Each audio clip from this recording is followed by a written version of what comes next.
Beaucoup de gens ont peur de rencontrer des gens toxiques, voire pire, de ne pas être capable de les identifier. Et ben aujourd'hui, j'ai envie de vous donner les 6 personnes qui, pour moi, sont à fuir et à proscrire dans votre vie. Alors, personne numéro 1, c'est les gens qui vous disent voilà ce que tu me fais, voilà ce que tu me donnes.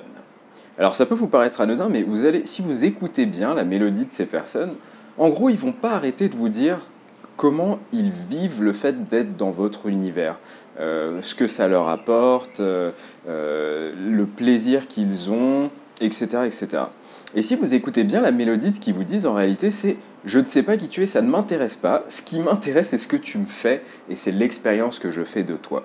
Ces gens-là, par définition, ils sont toxiques parce qu'ils s'en fichent complètement de savoir qui vous êtes et du coup, ils ne pourront pas vous donner beaucoup.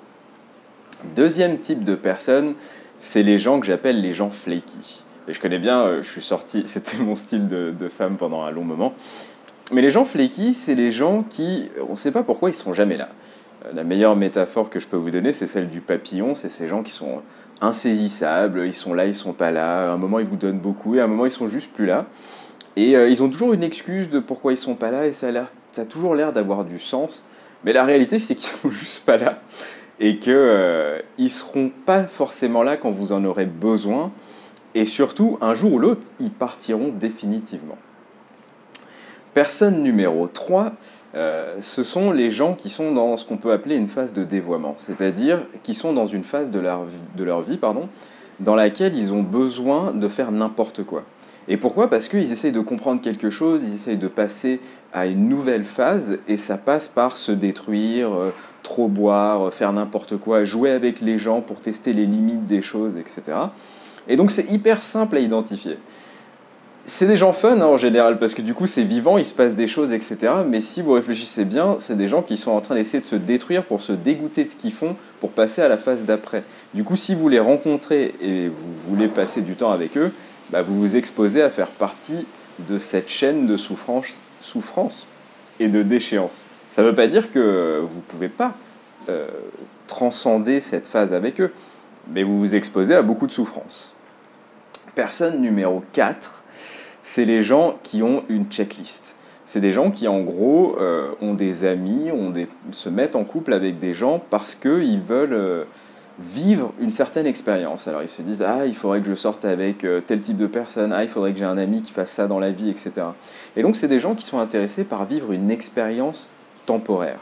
Alors, ils vont vous donner beaucoup, vous allez avoir un échange vachement sympa, mais une fois qu'ils auront vécu ce qu'ils cherchaient à vivre, ils auront l'impression d'avoir fait le tour, et vous ferez partie de ce besoin de renouveau. Donc vous serez squeezé.